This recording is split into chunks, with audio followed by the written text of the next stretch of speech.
Science IQ। I hope आप सभी लोग बहुत ही अच्छे होंगे, बिंदास होंगे और आपकी तैयारी भी बहुत ही बेहतरीन चल रही होगी। तो सबसे पहले हमारे सभी प्यारे प्यारे स्टूडेंट्स को हमारा प्यार भरा गुड मॉर्निंग। कैसे हैं आप सभी लोग? तो आज हम आपके लिए ऑर्गेनिक केमिस्ट्री का लेक्चर नंबर 7 लेकर के आए हैं, जिसमें क्रियात्मक समूह से संबंधित IUPAC नामकरण करना सिखाएंगे।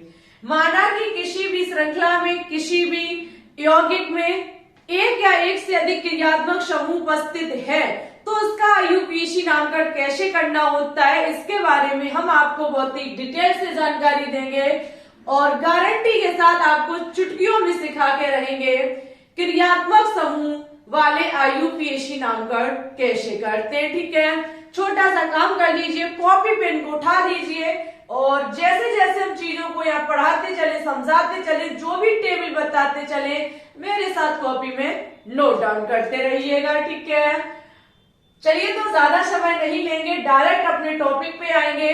लेकिन उससे पहले आपसे छोटी सी रिक्वेस्ट है हमारी कि अभी तक यदि आपने लेक्चर 5 और 6 नहीं देखा है तो आज के इस लेक्चर को यहीं पर स्किप कर देना, क्योंकि ये लेक्चर आपके तभी समझ में आएगा जब 5th और 6th वाले अच्छे से आपने वॉच किए होंगे, तभी आज का लेक्चर आपके समझ में आएगा। ठीक है, तो सबसे पहले हम आपके सामने एक टेबल रखते हैं, उस टेबल को हम समझाएंगे, उसके बाद हम इसके डायरेक्ट एग्जाम्पल की तरफ चलेंगे।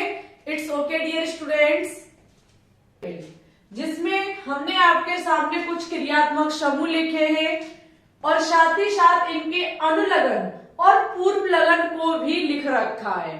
मेन चीज है कि आपने तो मेन जी बताया था कि क्रियात्मक समूह का प्रयोग हम अनुलग्न के रूप में करते हैं, फिर इसका पूर्व लगन का हम क्या करेंगे, तो बस थोड़ा सा धैर्य बना के रखो, अभी पता चलेगा आपको कि ये पूर्व लगन का क्या प्रयोग है, मींस इसका हम कहाँ यूज करेंगे। सबसे पहले टेबल पे जाने से पहले एक बार हम फिर से दोहराएंगे जो IUPAC नामकरण लिखने की ट्रिक है, रूल है, मेथड है, जो भी आप समझना चाहें। हम ओनली मुंह से बोलेंगे क्योंकि हम ये कई एक बार नोट डाउन करा चुके हैं। सबसे पहले आपको पता है कि हम फर्स्ट डिग्री पूर्व लगन का नाम लिखते हैं, यानी कि प्रतिस्थापी समूह का नाम लिखते हैं, उसे हम पार्श्व श्रृंखला भी कह सकते हैं। वहीं पे यदि हम आगे बात करें तो उसके बाद यदि रिंग है तो साइक्लो शब्द लगा देंगे, अन्यथा कोई बात नहीं है। ठीक है, उसके बाद हम क्या काम करते हैं, वर्ड रूट को लिखते हैं। वर्ड रूट का मतलब होता है शब्द मूल, कि जो हमने द्वितीयतम कार्बन श्रृंखला का चयन किया है उसमें कार्बन परमाणुओं की संख्या कितनी है। उसके बाद हम लिखते हैं फर्स्ट डिग्री अनुलग्न। फर्स्ट डिग्री अनुलग्न का मतलब है कि कार्बन कार्बन के बीच बंध कौन सा है। उसके बाद हम लिखते हैं सेकंड डिग्री अनुलग्न। सेकंड डिग्री अनुलग्न का मतलब है कि हम क्रियात्मक समूह का नाम लिखते हैं, फंक्शनल ग्रुप का नाम लिखते हैं। इट्स ओके, ये चीज हमने आपको पहले ही बता रखी है। अगर हम क्रियात्मक समूह पे आएंगे, माना कि हमारी किसी भी श्रृंखला में क्रियात्मक समूह COOH कनेक्ट है तो वहां पे अनुलग्न के रूप में हम ओइक अम्ल लिखेंगे। अनुलग्न के स्थान जब आएगा सेकंड डिग्री अनुलग्न का तो वहां ओइक अम्ल को लिखेंगे। जैसे सिंगल बॉन्ड आने पे एन लिखा जाता है, डबल बॉन्ड आने पर इन और ट्रिपल बॉन्ड आने पर आइन शब्द लिखा जाता है, उसी प्रकार से COOH आने पर ओइक अम्ल अनुलग्न के स्थान पे लिखेंगे। जबकि इसका यूज पूर्व लगन के रूप में किया जाएगा तो कार्बोक्सी लिखा जाएगा। ठीक है, वहीं पे यदि क्रियात्मक समूह SO3H है तो वहां पे सल्फोनिक अम्ल अनुलग्न होगा और सल्फो हमारा पूर्व लगन होगा।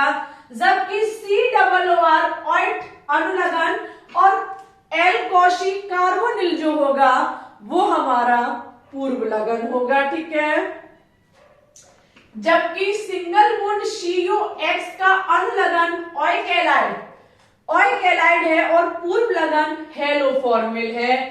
और CONH2 का अनुलग्न एमाइड है। CONH2 का अनुलग्न एमाइड है और पूर्व लगन इसका कार्बेनॉइल है। ठीक है, आगे दिया गया है आपका CN। CN का अनुलग्न नाइट्राइल है और पूर्व लगन इसका साइनो है।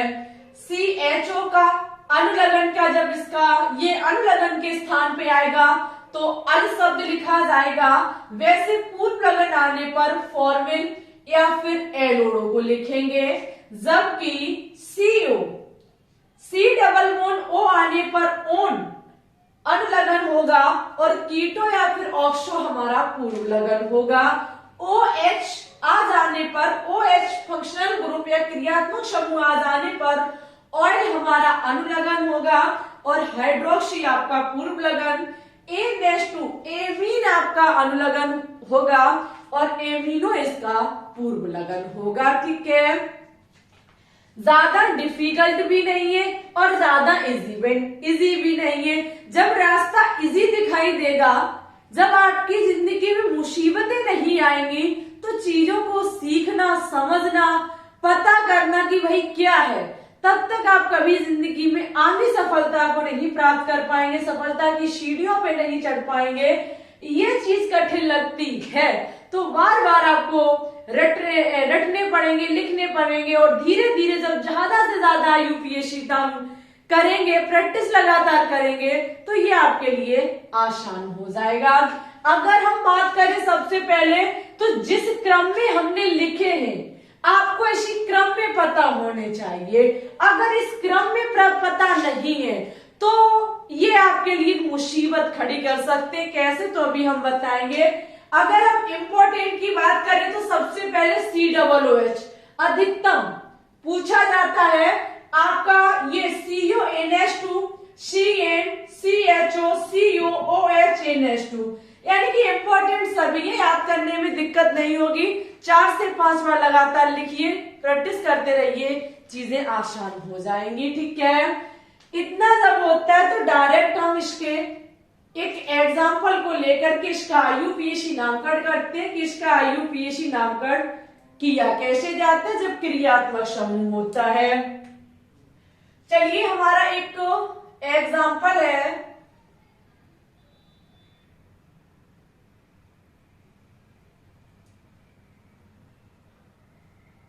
ठीक है, ये आपको एक श्रृंखला दी गई है और पूछा गया है कि इसका IUPAC नामकरण करके दिखाओ।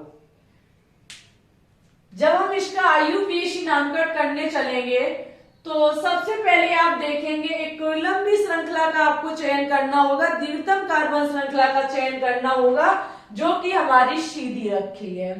ठीक है, अब बारी है अंकन करने की, और अंकन करने का सबसे बेस्ट मेथड, तरीका जो भी आप समझना चाहे समझ सकते। हमने आपको बताया है कि अंकन उधर साइड से किया जाएगा जिधर साइड से क्रियात्मक समूह नजदीक पड़ता हो।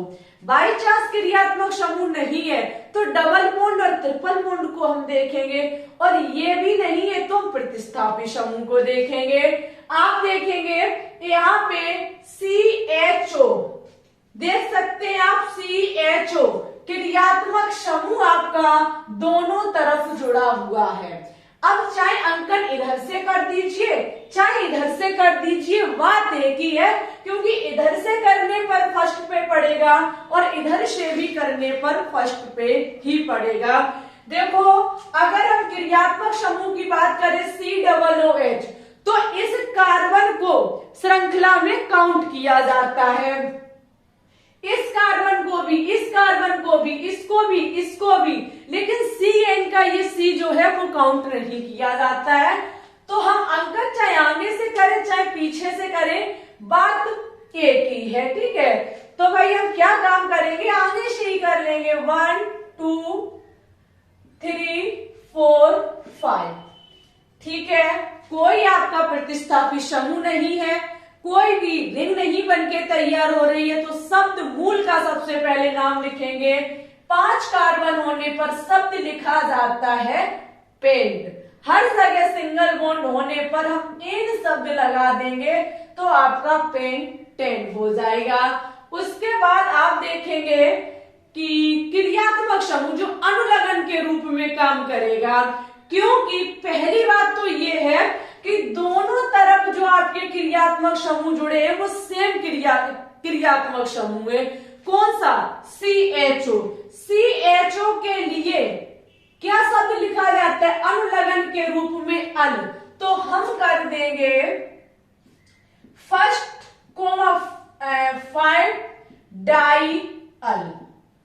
ठीक है, फर्स्ट 1,5 डाई अल, ये इसका IUPAC नामकरण हो जाएगा। चलिए कोई हम सेकंड एग्जांपल आपके सामने रखते हैं। माना कि ये है CH3 single bond CH double bond CH single bond CH2 single bond OH। Question किया जा रहा है आपसे कि इसका IUPAC नामकरण करके बताइए। IUPAC नामकरण इसका करने के लिए आप सबसे पहले लंबी श्रृंखला का चयन कर लेंगे, अंकन करेंगे उधर साइड से, जिधर साइड से क्रियात्मक समूह नजदीक पड़ता है। इसमें क्रियात्मक समूह OH है तो मुझे इसी की तरफ से अंकन करना है। किधर से? पीछे साइड से। जब हम पीछे साइड से अंकन करेंगे तो हम इसका नाम लिखना स्टार्ट करेंगे। जब नाम की बारी आएगी तो सबसे पहले नाम प्रतिस्थापी समूह का लिखा जाता है, वो यहाँ प्रेजेंट है नहीं, तो हम वर्ड रूट लिखेंगे एथ मेथ प्रोप ब्यूट। 4 कार्बन परमाणुओं की संख्या होने पर आपका ब्यूट शब्द लिया जाता है। जबकि हम देखेंगे कि सेकंड कार्बन पे आपका डबल बॉन्ड भी है तो हम इन लिख देंगे। उसके बाद फर्स्ट, क्योंकि कार्बन कार्बन बंध के बाद क्रियात्मक समूह का नाम लिखा जाता है OH। OH के लिए देखिए अनुलग्न के रूप में प्रयोग किया जाएगा, क्या लिखा जाएगा? और। क्या लिखा जाएगा? और। इट्स ओके, ये इसका हो जाएगा IUPAC नामकरण। अगर हम डियर स्टूडेंट्स बात करें, ऐसा कब? जब आपकी किसी भी श्रृंखला में या तो कोई एक क्रियात्मक समूह दिया जाए और या फिर 2 क्रियात्मक समूह, 3 क्रियात्मक समूह दिए जाए, लेकिन वो आपके सेम क्रियात्मक समूह हो तो ये क्रियात्मक समूह आपके अनुलग्न के रूप में प्रयोग किए जाते हैं। अब क्वेश्चन उठता है कि मैम जी अगर ज्यादा है और अलग अलग है तब हम क्या करेंगे? तो चलिए हम नेक्स्ट एग्जांपल देखते हैं। नेक्स्ट एग्जांपल है आपके सामने OH single bond C double bond O single bond C single bond H NH2 और उसके बाद है आपका COH। ठीक है, ये आपका है क्रियात्मक समूह और क्वेश्चन है आपका कि IUPAC नामकरण करके बताइए। बहुत बड़ी समस्या। एक तो क्रियात्मक समूह NH2, एक क्रियात्मक समूह OH और आपका दिमाग घूमने में लगा होगा कि एक क्रियात्मक समूह OH, बट ऐसा नहीं है। ये क्रियात्मक समूह जो है वो आपका है COOH। COOH कौन सा क्रियात्मक समूह है? ये क्रियात्मक समूह है आपका COOH। ठीक है, तो आपके यहाँ 3 क्रियात्मक समूह जुड़े हुए हैं, एक तो COOH NH2OH। बारी है कि हम अंकन किधर साइड से करेंगे, वरीयता हम किसको देंगे? तो इसलिए ही तो मैंने बोला था कि ये हमने जिस हिसाब से लिखी है आपको उसी हिसाब से लर्न करनी है। जिसका नंबर ऊपर है वरीयता उसी को दी जाएगी। वरीयता क्रम से चलेगी, जो ऊपर है वो फर्स्ट नंबर पे माना जाएगा और वही हमारा असली क्रियात्मक समूह माना जाएगा और शेष लगे क्रियात्मक समूह जो है वो आपके प्रतिस्थापी समूह के रूप में काम करेंगे। जब वो प्रतिस्थापी समूह के रूप में काम करेंगे तो हमारे वो बन जाएंगे फर्स्ट डिग्री पूर्व लगन। बात को समझिए मेरी, कैसे? आप देखेंगे COOH NH2OH में इस टेबल में जब हम नजर डालेंगे तो सबसे पहले क्या है COOH। तो यही हमारा क्रियात्मक समूह माना जाएगा। जब ये क्रियात्मक समूह माना जाएगा तो भाई तय हो गया कि ये क्रियात्मक समूह है, इसी की तरफ से अंकन स्टार्ट होगा। जब इसकी तरफ से अंकन स्टार्ट हो जाएगा तो बारी है नाम लिखने की। जब आप नाम लिखना प्रारंभ करेंगे तो शेष बचे आपके जो भी क्रियात्मक समूह है वो आपके प्रतिस्थापी समूह का रूप ले लेंगे। ये फिर क्रियात्मक समूह नहीं रहेंगे, ये प्रतिस्थापी समूह हो जाएंगे, इनका स्थान चेंज हो जाएगा। और जब ये प्रतिस्थापी समूह हो जाएंगे तो आपको पता है प्रतिस्थापी समूह आपके फर्स्ट डिग्री अनुलग्न में आते हैं। हमें उम्मीद है कि समझ में तो आया होगा आपके। जब ये हमारा हो जाएगा फर्स्ट, ये सेकंड और ये आपका थर्ड कार्बन, इतना होने पर जब ये हो जाएगा तो ये तो क्रियात्मक समूह, ये प्रतिस्थापी समूह। तो सबसे पहले नाम किसका लिखा जाता है प्रतिस्थापी समूह का NH2। जब प्रतिस्थापी समूह तो काम करेगा पूर्व लगन, तो NH2 का पूर्व लगन क्या होता है एमिनो, और OH का क्या होता है हाइड्रोक्सी। बात है भाई कि दो प्रतिस्थापी समूह है तो हमें वर्णमाला का यूज करना पड़ेगा एमिनो। तो सबसे पहले एमिनो आएगा, वो भी कितने पे सेकंड पर 2 एमिनो 3 हाइड्रोक्सी 3 हाइड्रोक्सी। जब आपका 3 हाइड्रोक्सी हो जाएगा उसके बाद अब वर्ड रूट 3 के लिए होता है प्रोप। 3 के लिए क्या होता है प्रोप।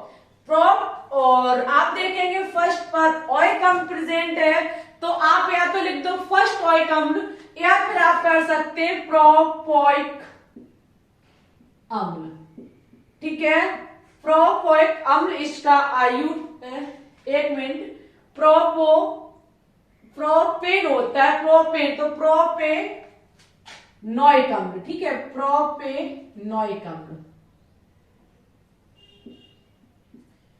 प्रोपेनोइक अम्ल। इट्स ओके, ये इसका आयुपीएसी नामकरण हो जाएगा। चलिए कुछ 1-2 एग्जांपल के माध्यम से और समझाएंगे, लेकिन उससे पहले अगर डियर स्टूडेंट्स आपको ये आयुपीएसी नाम समझ में आ रहे हो तो प्लीज वीडियो को लाइक करें। चैनल पर यदि न्यू है तो चैनल को भी सब्सक्राइब करके बेल आइकन को दबा के ऑल पर क्लिक कर ले। अब आपको ऑर्गेनिक केमिस्ट्री कंटिन्यू मिलेगी 1 दिन छोड़ करके।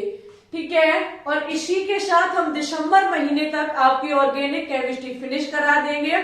फिर ऑर्गेनिक केमिस्ट्री की वो इनऑर्गेनिक केमिस्ट्री की तरफ बढ़ेंगे, लेकिन उसमें तभी खत्म हो पाएगी जब आपका सपोर्ट हमें मिलेगा। जब तक सपोर्ट नहीं मिलेगा तब तक चीजें हमसे अकेले नहीं हो पाएंगी। आपका सपोर्ट मुझे चाहिए। जितना बेहतरीन आपका सपोर्ट होगा कंटेंट उतना ही बेहतरीन होगा। ठीक है, चलिए हम नेक्स्ट एग्जांपल लेते हैं। नेक्स्ट एग्जांपल है CH2 Cl single bond C double bond O single bond CH2 single bond CH single bond CH3 और उसके बाद है CH3। क्वेश्चन कह रहा है कि इसका आयुपीएसी नामकरण करके दिखलाइए। जब आयुपीएसी नामकरण करने जाएंगे तो ये आपकी सीधी श्रृंखला हो जाएगी। तो फिर हम अंकन करने की बारी आएगी। अंकन उधर साइड से किया जाएगा जिधर साइड से क्रियात्मक समूह नजदीक पड़ता हो। तो आपका क्रियात्मक समूह अंकन, क्रियात्मक समूह इसमें है क्या, तो CO इसमें क्रियात्मक समूह है। ठीक है, CO एक ही क्रियात्मक समूह है। अगर पीछे से करते 1 2 3 4 पर पड़ता है, आगे से करते हैं तो सेकंड पे पड़ता है, तो अंकन हमको आगे साइड से करना पड़ेगा 1 2 3 4 5। ठीक है, जब इसका ये अंकन हो जाएगा तो बारी आएगी नाम लिखने की।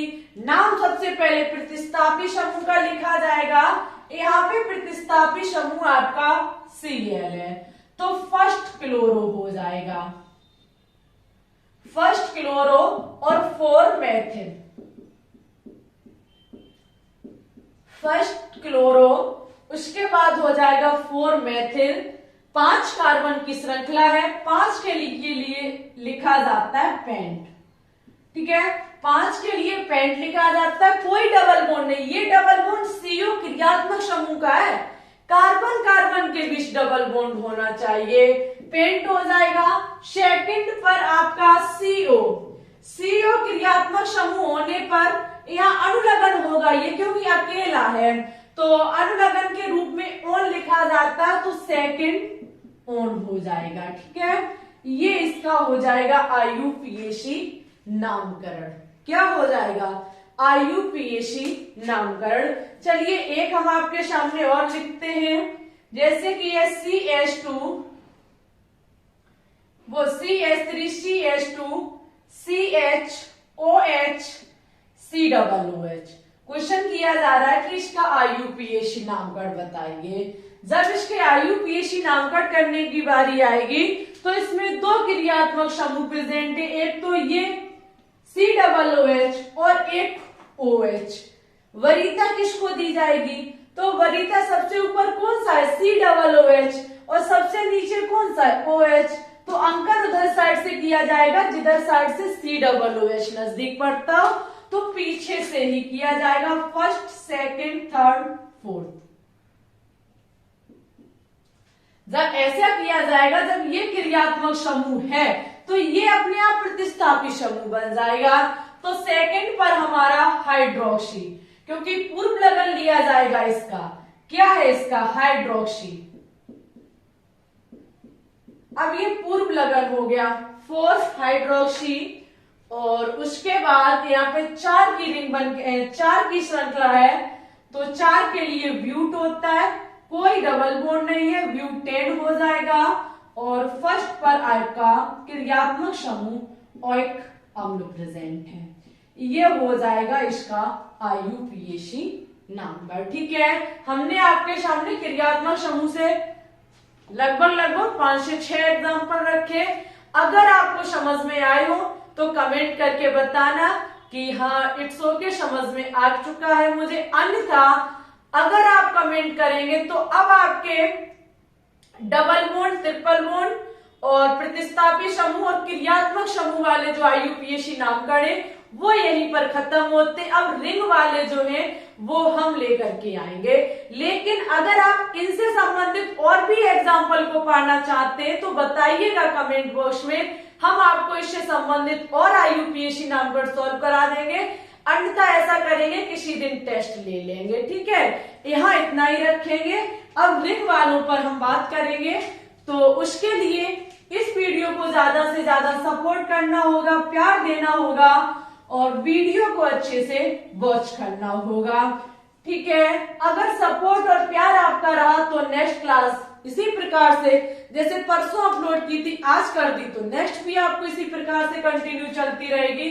लेकिन भाई इसके लिए हमें आपकी सपोर्ट की आवश्यकता है। एक आपके लिए क्वेश्चन होमवर्क में रखते हैं।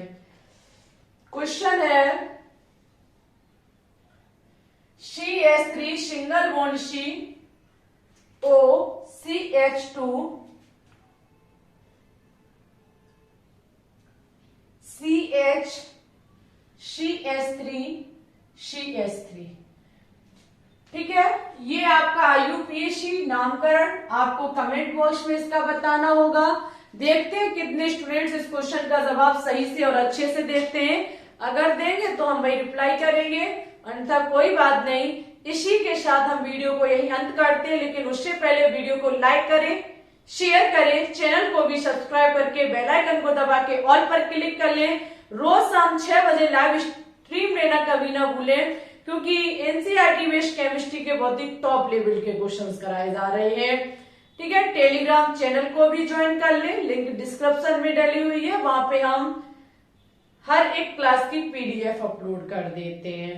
देखते हैं भाई आज की क्लास में आप कितना प्यार देते हैं, कितना वॉच करते हैं, क्या क्या करते हैं, सब कुछ हम देखेंगे।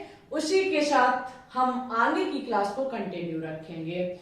ठीक है, तो आज के लिए बस इतना रखते हैं। बहुत बहुत धन्यवाद क्लास में आने के लिए। इसी प्रकार से सपोर्ट करते रहिएगा। Okay, thank you, all the best.